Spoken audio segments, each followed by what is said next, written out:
মেয়ের স্কুল বন্ধ হলেই মনে হয় কোথাও গিয়ে ঘুরে আসি। হ্যালো এভরিওয়ান, আমি কোচবিহার থেকে মন্টি বলছি। যে বলা সেই কাজ, আমরা বেরিয়ে পড়েছি ঘোরার উদ্দেশ্যে। মেয়ের বাবাও চলে এসেছে আমরা ঘুরতে যাব জন্য। আমাদের আগের থেকেই প্ল্যান ছিল যে আমরা ঘুরতে যাব, তাই জন্য ওর বাবা চলে এসেছে।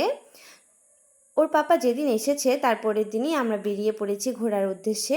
যেহেতু ও বেশি দিনের জন্য আসেনি, তাই জন্য আমরা যেদিন এসেছে তার পরের দিনই উঠে পড়েছি ট্রেনে। দেখো আমরা ট্রেনে উঠে পড়েছি।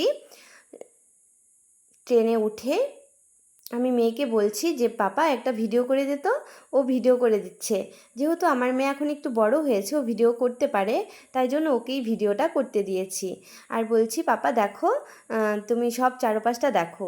ও পাহাড় দেখেছে, বলছে মা দেখো কত বড় পাহাড়, দেখে খুব খুশি হয়েছে। আমার মেয়ে না ট্রেনে চুপচাপ বসে থাকতে পারে না।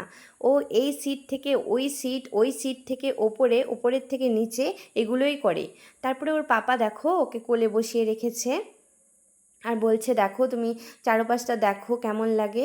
কিন্তু ও চুপচাপ বসে থাকার মানুষই না। তারপরে আমি কি করলাম, ওকে নিয়েই শুয়ে পড়লাম। বললাম চলো তুমি আমার সাথে শুয়ে পড়ো, না হলে ট্রেনের লোকগুলো তোমাকে কিন্তু ট্রেন থেকে নামিয়ে দিবে, তাহলে তুমি আর ঘুরতে যেতে পারবা না।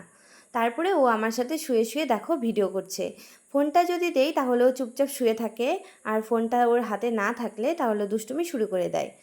আর ও কোথায় শোবে তাই নিয়ে ওর পাপার সাথে আমার ঝামেলা হয়ে গিয়েছিল। ওর পাপা বলছিল আমার সাথে ঘুমাবে ও, আর আমি বলছিলাম না আমার সাথে ঘুমাবে।